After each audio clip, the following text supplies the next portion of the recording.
Go.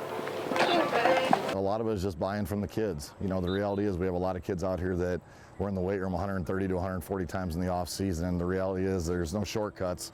It's just a lot of hard work, you know, to rebuild a football program. From the outside looking in, it would be hard to see how we do, but from being here all offseason, seeing what coach has done to us, you know, I mean, we all expected this coming. A lot of that record can be attributed to the explosive offense led by Dallas Sauser and Jalen Luth. This QB receiver tandem leads 5A in passing touchdowns, yards, and receiving touchdowns and yards.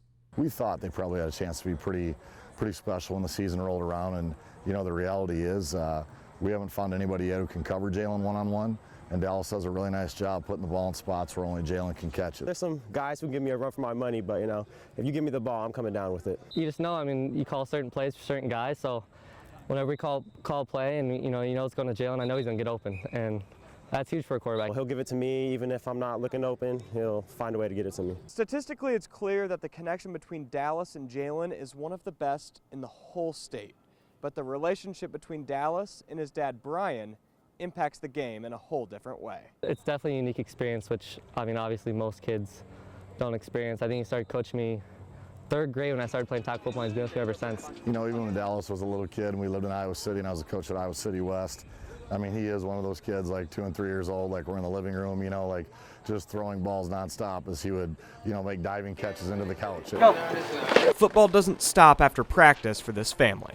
It's pretty unique that at home we can kind of just have casual conversations about the football team, knowing that, you know, we're going to go out there Friday and he's going to play quarterback for us. He knows, you know, because he's been with me my whole life, he knows what suits me well, what type of style we need to run an offense, and he's always adjusted that, you know, to fit my build and my skill set pretty well. From a young age, like he was always very skilled with the ball, so I mean, you know, we were like, okay, he's probably got a chance to, you know, maybe do something with this. And Dallas has done something with it, but Ames still has unfinished business. It really is a bittersweet season. You know, I can't believe this is the end of coaching both of my boys. You know, as excited as I am about watching Dallas play like every week, you get kind of a sick feeling a little bit knowing that the end is coming. We're in a good spot right now to make the playoffs, so I'm really excited to go through, I mean, that postseason where it's, you know, make it or break it time with him. It's going to come to an end at some point. You know, hopefully we win our last game. In Ames, Jake Brend. I'm able to walk away with, you know, some memories that most dads never get to have, and I'm extremely grateful that I've been able to experience this as a dad and a football coach. Local 5 Sports.